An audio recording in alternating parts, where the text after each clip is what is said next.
Hello, my pleasure seekers, and welcome to today's episode. I have just been chatting for a good half an hour to Colette Hamon. I am so honored and so excited to have her on today's show, and I know there's going to be so much we have to talk about.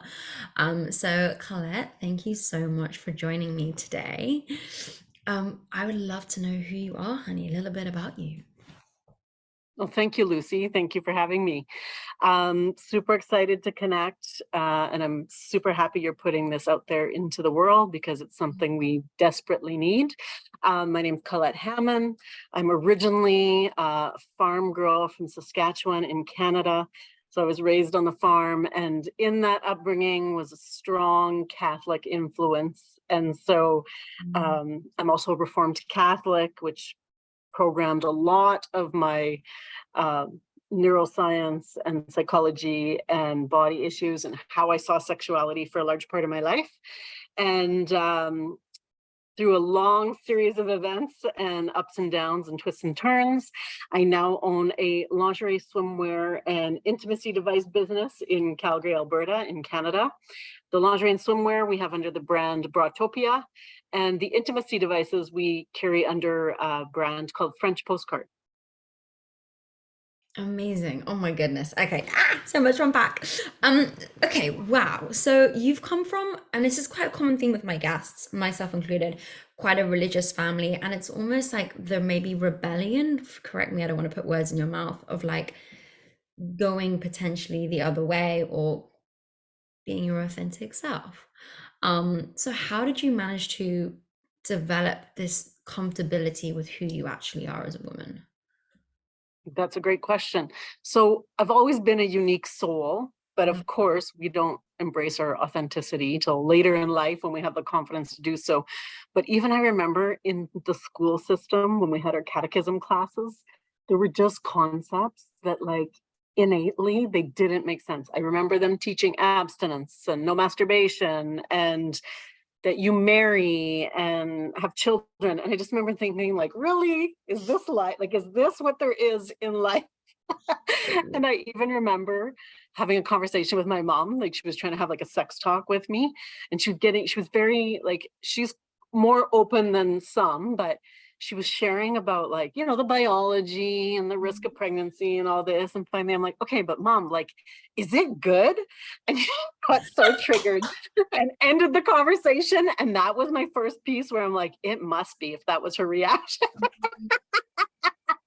So that was kind of what opened some of my curiosity at a young age. Oh my gosh, how brave. That's amazing that you kind of stepped into that side of things. So how did you decide to make this into being a business? Great Because question. So I have a very odd corporate background. I we all spent do. several It's years, and I'm okay. sorry this might be a triggering subject for you, Oh, working in no. taxation. And so after I left, I worked in taxation, oil and gas, energy, in these really high paying, soul killing jobs. But you think for a long time, like as long as I buy more assets and make more money and get more degrees and designations, the happiness will kick in one day, right? Of course, But randomly. a couple tipping points. I remember going, I always had large bus, but in North America, we're very underserved. You're blessed in the UK because a lot of my best brands come from the UK because they understand that there's more than 16 cup sizes. So I remember going shopping one time and finding, it was like, I think it was a department store in the United States. And I found all these beautiful bras in my size. And I remember feeling like high off of this elation. Then as I was having children, and prior to going back to work, now the pressure of getting back in shape and never gaining weight was kicking in. And I was doing all these mom and baby fitness classes, and I wanted to find a sports bra. And the way I had to find it was so weird and obscure that after that experience, I just thought, I can do this and I can do it better just to serve women in general.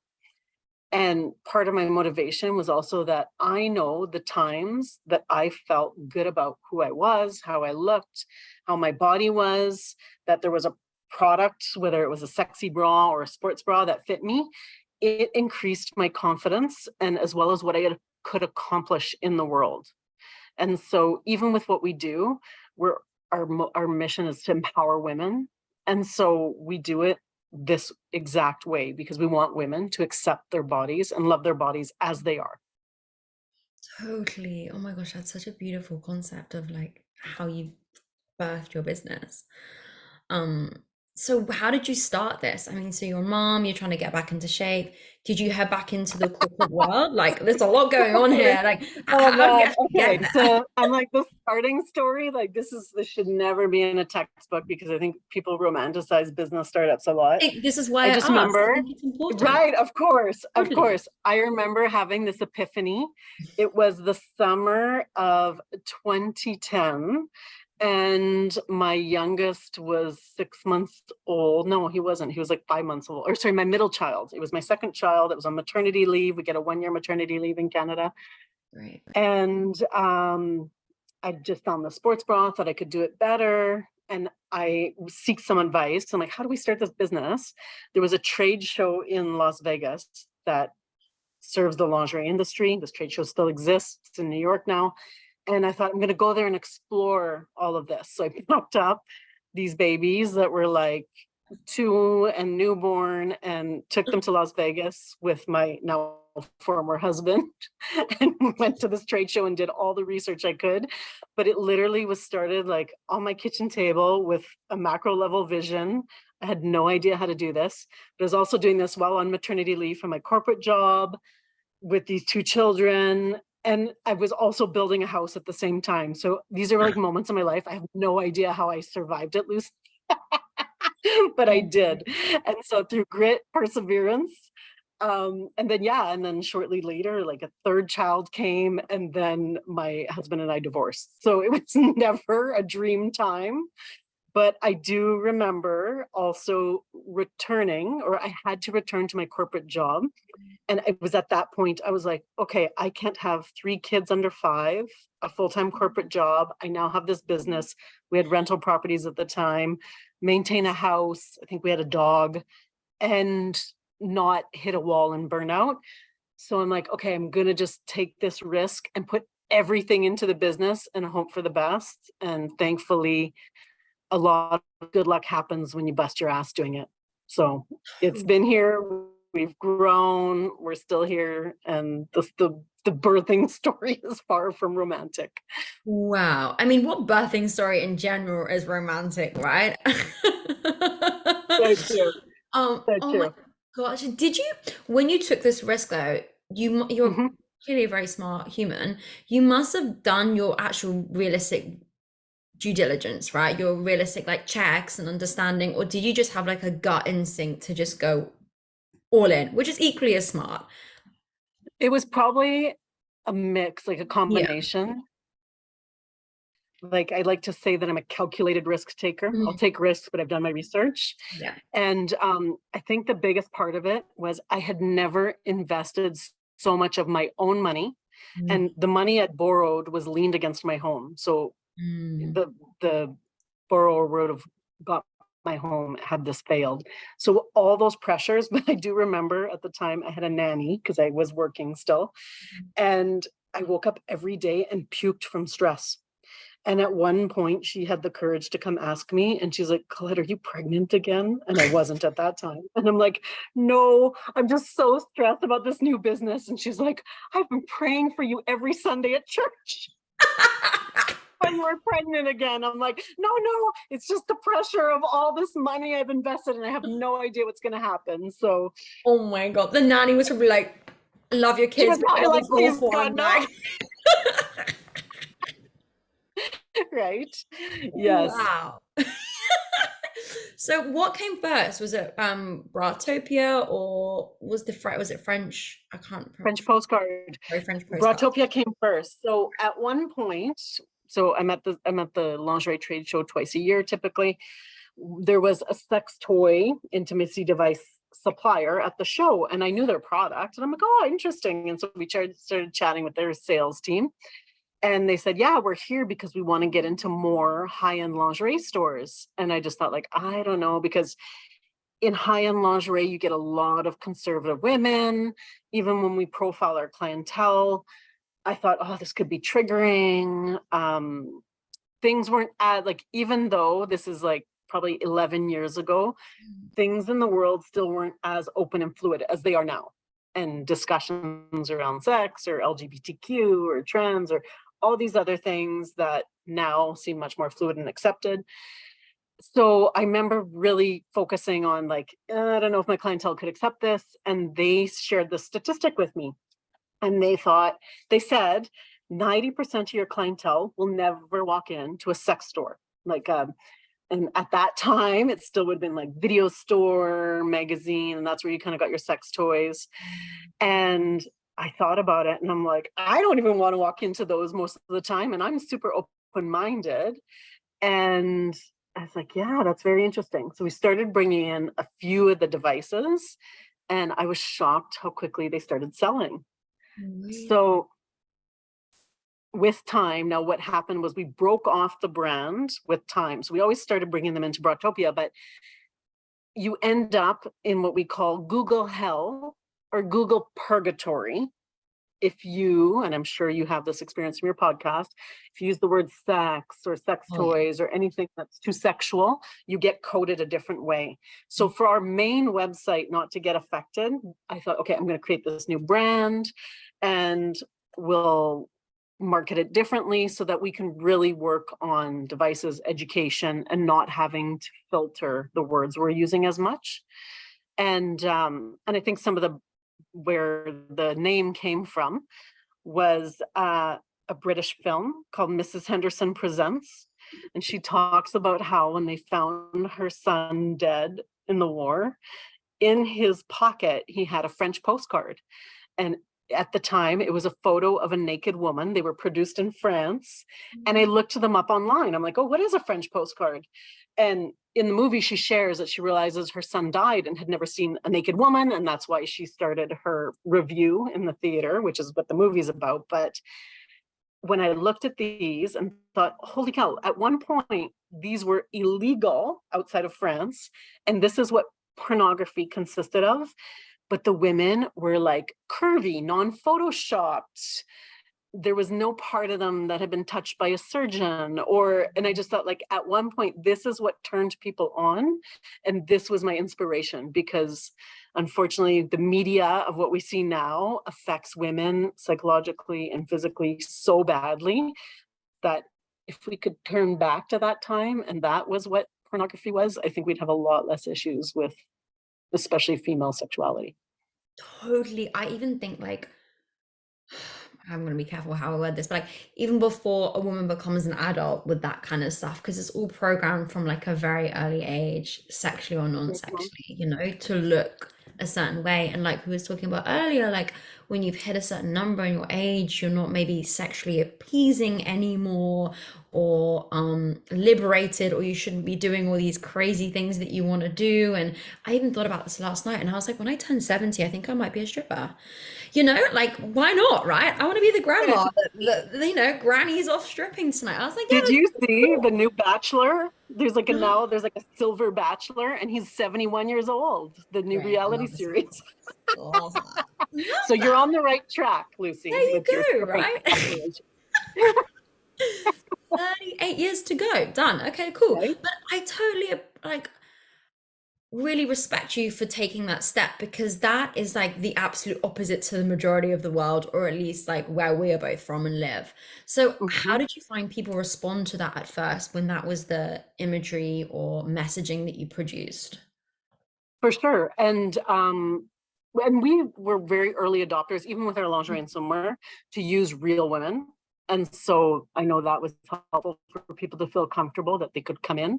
And even one of my own triggers before I opened the store was some of our chain stores. You walk in and so even if you use Victoria's Secret, for example, the angels are plastered all like this Giselle Bunchens and all the supermodels that I grew up with their influence. So you feel inadequate walking in the door. So I know that was one piece. We wanted women to feel okay walking in no matter what. The other thing that's interesting, and it's funny that we're talking about like now with sexuality and age, is I also had this weird conception that at one time, like eventually people just stopped having sex or wanting sex, which a much younger version of me had that impression. And I remember even so something we bring in is sex speakers and sex educators to the store. And the first one we brought in was 63 years old, and her talk was about like sex over 55, and she shared with us that she was having the same or better sex at 63 than she was in her 20s. This was like an epiphany for me. So when we brought in the devices, I started seeing the age of women that were buying them because they felt comfortable. We gave them the safe, comfortable space to buy them in. And the other piece to our lingerie store versus sex stores, there's very rarely men in our stores. It's not that they're not welcome, and sometimes partners join their wives or girlfriends, but for the most part, you're in an all-female environment, which added to some of the ease for these purchases. But then we started seeing, we were selling like first vibrators to women that were over 50. And this part of me was just shocked, like not shocked judgment, but like shocked and sad that this was the first time they were going to experience another way to self-pleasure and change their lives, basically. Wow. I mean, like I said to you earlier, their pussies must have been like, Jesus Christ, what are we doing? Like, what is happening? Right? Like, So oh true. my God. It's so true. Yeah. And it's funny because even like the toys they would buy, like if you've used toys for a long time, you kind of graduate to different ones and different levels. But yeah, so I was like, oh, that's interesting. I see where they're starting. And then they would come back and upgrade to maybe something a little bit more powerful. But yeah, it was super interesting to watch this. The bravery as well, like imagining being a 55-year-old woman and entering a store to purchase a vibrator, that takes a lot of courage. It does. And Yeah. what we have worked on is it's also, and even myself, I've gone into sex stores around the world. So Mhm. even when my staff and I go to conferences, I'm like, okay, let's go do market research. So we've Great. walked into some and they have different niches who they cater to. But I've walked into some even like in Las Vegas. And in Las Vegas, you get a mix of like stripper clothing, devices for both sexes, and they'll even have porn theaters in some of them. So if for like an average suburban mom, they're not going to walk into that store. And it's typically been the salesperson, their knowledge, their ease, that then they'll walk me through and help me navigate what's there. And so we do that as well through a lot of training and ease. But yeah, that's kind of what's made the difference. Wow. And when you say educate, do they actually provide like almost instructions as well? Because people don't talk about this enough either. Like often you just get a vibrator in a box and off you go. Like, Of course. And even the challenge is you can't even find the instructions online for the most part, because you're either going to end up in porn, and anything that's on YouTube, they can't actually show a vulva. So they have to either use puppets, stuffed, prosthetic pieces or whatnot. And even then they probably get blocked. So we will go through a lot with them. And everyone has different preferences, but yeah. And some of the instructions that come with them in the print format are not bad, but yeah, it takes a lot of self-exploration to see what it is women like with this. But it takes so much the other patience. challenge, Sorry. sorry, Lucy. I said it just Oh takes so no, much the other patience. challenge. Yeah. Oh, for sure, patience. Yeah. But the other piece, and this is so interesting because we see this like even without going to the intimacy device section of our store, which isn't a huge section, is even working in the change rooms with women, because you have to take your clothes off to try even a boring beige bra on. Women are so disconnected from their bodies and have so much hatred for the bodies and how they feel about them, that what we see, and you can read and study, is women disconnect from the neck down. We can do a lot for our faces with cosmetic fillers, surgeries, whatever you want to do to your face. Makeup. And then neck down, we're so disconnected because there's something we don't like, or it's not the way that we see in the media. So by the time even you're going to test out intimacy devices, you still have to reconnect with your body. And that's probably the harder part than tips and tricks with whatever toy they're buying. Which is so sad. It's so sad. It is. So it's so exciting that businesses and brands like your business, are making a massive change because no one deserves to live like this anymore. It's almost a form of slavery in a way. I know that's really extreme, but that we have the most beautiful bodies no matter what. And yeah, I'm just so This proud is so true. It's that you're just, I know making that. one of the challenges is like, we don't see them, right? Yeah. And so I'm fresh out of the Barbie movie last night. And so Oh, I are won't you? ruin it. And it's got some I'm still shocked and amazed how good it was. So I'm gonna plug the Barbie movie, and it had some wonderful messaging in it. And so I recommend it to all your listeners. Ah, But I okay. know we briefly got into a movie we're talking about, you and I, before we got started, was Good Luck to You, Leo Grand. And there is a scene in it where we see Emma Thompson fully naked in front of a mirror, fully naked. And she's looking at her body. And this is like, I'm sure the scene maybe is 4 seconds long. And that is one of the moments where, even as a woman that's not Emma Thompson's age, that I get to see a naked woman that looks like that. So there's not this normalizing of what happens to bodies and where bodies go with age and time. But also how beautiful that is. Like if a body may have had a child by that point as well, like the Mhm. difference. You never see women that have just birthed or had children on any billboards or anything. You just don't see it. And I think good on Emma Thompson. Let's all Mhm. continue that movement for sure. Definitely. But I also, and it's funny that you bring that up, and I remember that after my first child, Mm. looking in the mirror and just like, it was traumatic. Like, I didn't know that's what a body could look like after a baby. But when no one's shown that, even when we have like sex education at school, which we all know is not great, like we should be shown that, or maybe a mother to daughter. I mean, I haven't had children, so I can't share my own experience, but I know for me, when I do have a children, my daughter will be very, I mean, I like being naked a lot anyway, but I will be very open with my children about how my body is changing. And I think even if you have a son, that's important to understand that what they're seeing in porn or these other kind of things is not reality and it isn't healthy. This is so true. Yeah. And of course, to the demise of my children, they have this open-minded mother. So I do Great. try and normalize these discussions at the dinner table. Love So I that. have two sons that are 11 and 13, and my 15-year-old daughter. So Mm. I try to normalize bodies and sex. But funny story, the other day, I can't remember what came up. Somebody made a joke about it. So I used it as an opportunity to open up discussion. And is there anything anyone wants to ask? And my youngest son, who's 11, started blushing. And he's like, Mom, come on. We're going to learn this stuff in school. Okay. It's uncomfortable. Mm. Okay, boundaries, cool. All right then, honey. And I just thought, like, you are, but exactly what you're sharing today.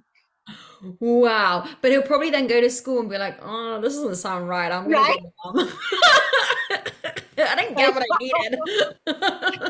Exactly. Oh my gosh. Exactly. So where do you see both of these businesses going? Like what's kind of the vision for you? Because the opportunities are endless. I get so excited for you, to be honest. For sure. I Yeah. think the top one is we teach a lot through education. And I see, like, it's interesting because even my office isn't in the store, but it faces the street. So I see who comes and goes in a day with bags. And it's always so interesting to me. And I always, like, I'm super passionate about educating women, them knowing what body changes are there. And we're always like, even with what we bring in, we're like, look at this amazing, sexy product. So you don't even have to go under the knife. Because a lot of people, and I even self-admittedly went for a consult on a mummy makeover because they're like sold like filler now. And they're so common. And I was shocked the procedure and how many people have had them. But then I was like, oh, look at all the stuff that can help without going ever under the knife or into surgery to make yourself feel better. Um, I'm huge on sexual education and women owning their sexuality. I know that we briefly got into too about, as women age, there's no one trying to promote sex or even sex education to them and what happens and what changes. And then you're getting into perimenopause, menopause, and all these other issues that, I mean, arthritis is an issue with intimacy devices. And and it's nobody's out there pushing this. So I feel like I'm not so big on holding on to, because even when you get into marketing, they're like, oh, you got to focus on aspirational marketing. People want to feel like they're going to look 20. And I'm quite a realist. So I feel like the more we can educate women and empower them in the ages they're becoming, that I feel this is just naturally what keeps us growing. Totally. And like the fact that you want to empower them, why not empower them at whatever age? Oh, I fucking hate, we hit the age conversation. Like empower them Hmm. whatever stage of their life they're at. What is that is empowering. It Oh, is.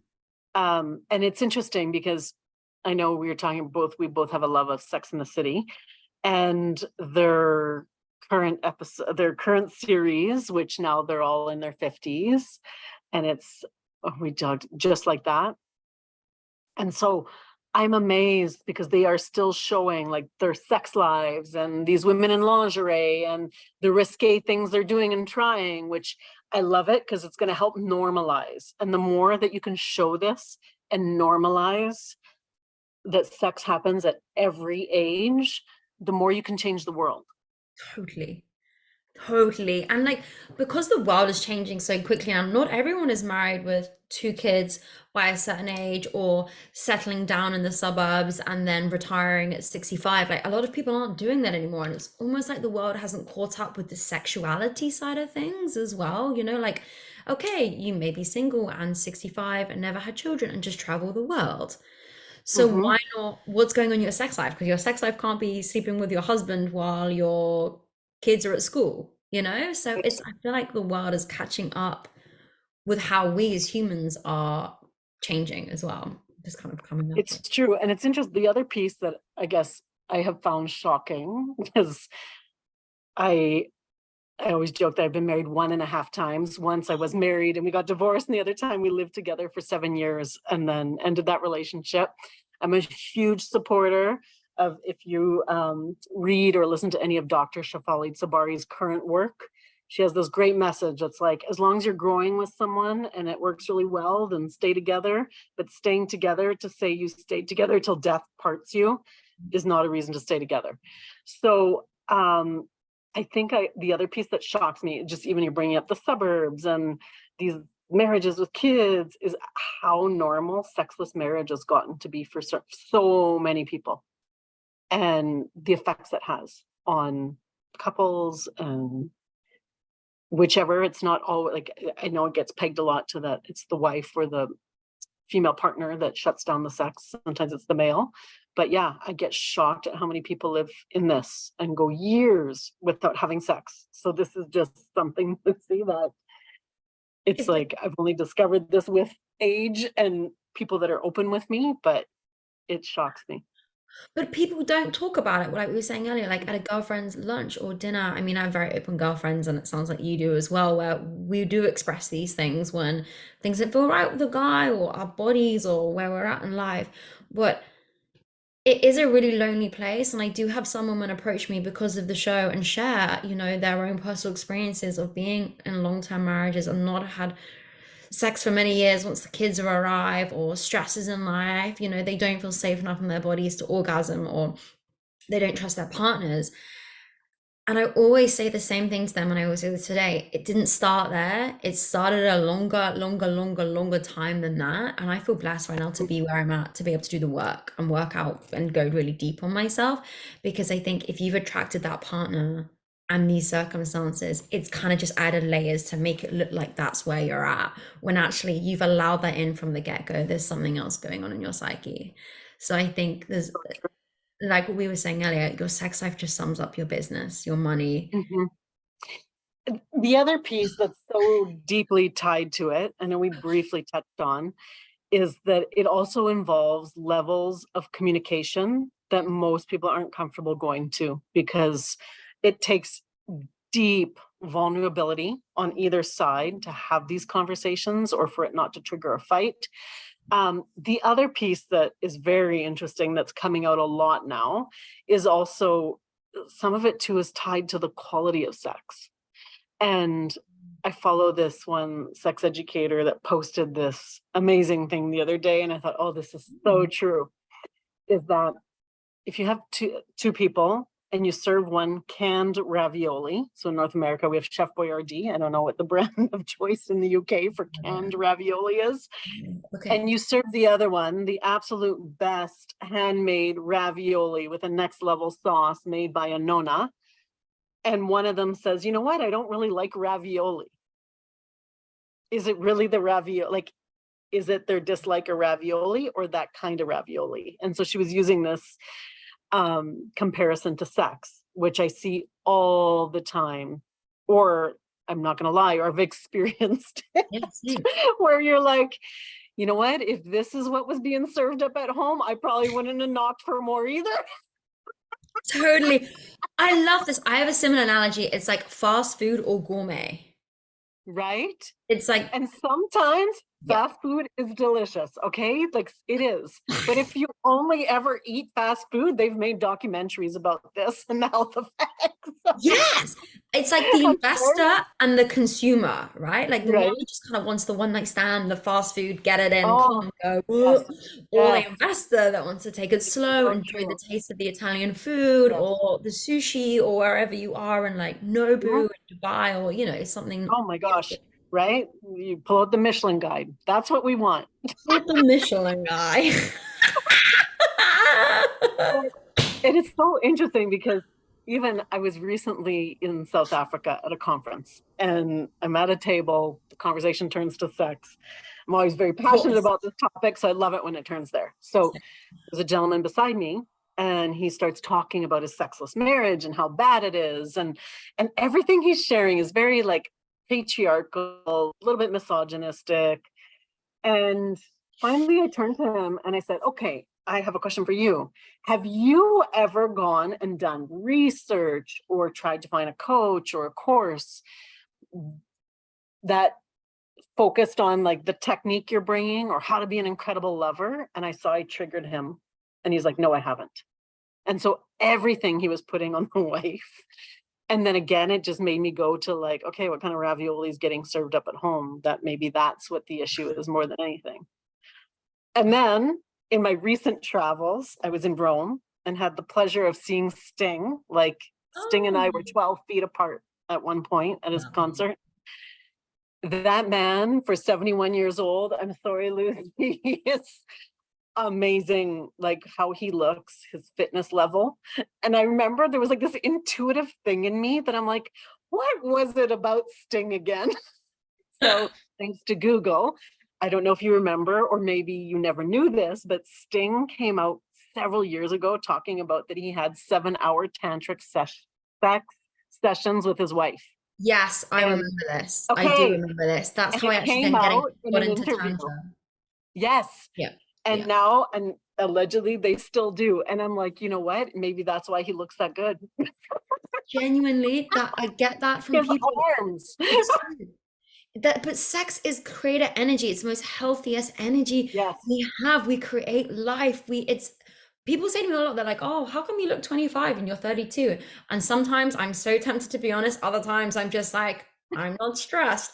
But I'm like, I have amazing sex. It doesn't need to be with other people. It's with myself. It just look So after true. myself, like from a self-pleasure perspective, Hmm. and like that is the secret to anti-aging in life. And even if it doesn't stop wrinkles and laugh lines, like you can just feel energetically how it positively affects people. And the sad part is, I've also seen the other side of it where people have confided in me that maybe they're in one of these sexless marriages, and I see what that does to them energetically and ages them or to other parts of their life. And this is why I do truly believe, even if it's just with yourself, that if you shut down your sexual energy, either you don't touch it, you don't explore it, even if it's unpartnered, you shut down other parts of your life. You Mhm. can't be fully alive and shut down parts of us that are in us innately, whether we like it or not, and hope to have the best life. Totally.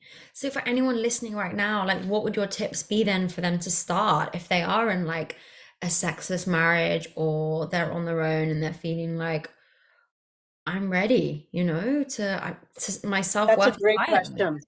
So I think the top piece is like to start with yourself. And even it doesn't have to go. And it's interesting because I also do coaching. I worked with a coaching client on this who was in a sexless relationship. And it's never like, I never recommend going back to the partner right away because this can get triggering or be too much. It's amazing. And I see this all the time. It's like reconnecting to your body. And sometimes it's like, how do you apply lotion? Like, do you apply lotion to your body? Do you just apply it to your hands quickly because you don't want your hands to dry? It's literally like, how do you wash your hair in the shower? Do you spend time, like, even just touching yourself in a non-sexual way, reconnecting with yourself? How do you speak to yourself when you see yourself naked in the mirror? And I know you and I both talked about doing deep work. And even when I've worked with any of the coaches in my own world, in my own journey of doing a lot of deep transitional work, some of it is literally talking to yourself in the mirror. And it is so uncomfortable, even if you're doing it clothed and it's self-love affirmations or positive affirmations. But what happens when you're naked? Like, which parts of your body do you love? And starting there, and before even incorporating genital touch or toys or any of it. Mm, I love that. Thank you so much for sharing that. I think as women, particularly, we always want to rush, or, we've got maybe kids outside the bathroom door or dogs, or, Mm, there's never any privacy. And I also find I always share this with people when you wash your face and you put your lotions on, your products or your serums, or A, get a good skincare regime anyway, but B, like putting it on, enjoying it, and the nice smells of like a candle or an mm, incense. It doesn't mm. have to be millions of dollars or pounds. It's the simple things that we should be doing in general for our body, or a beautiful oud shower gel. I was in I was in the Labo earlier smelling all that shower gel. I was like, I just can't wait to I love it. just beautiful pleasure, things like that for yourself. It can be like 2 minutes a day, and it just Right? brings back your essence as a sexual being for It's you, so no one true. else. It's all of it. Even it's like, how do you brush your hair? Mm. It's funny because it's these minor things. And I promise you, with 3 kids and 2 dogs, my beauty regime is far from sensual.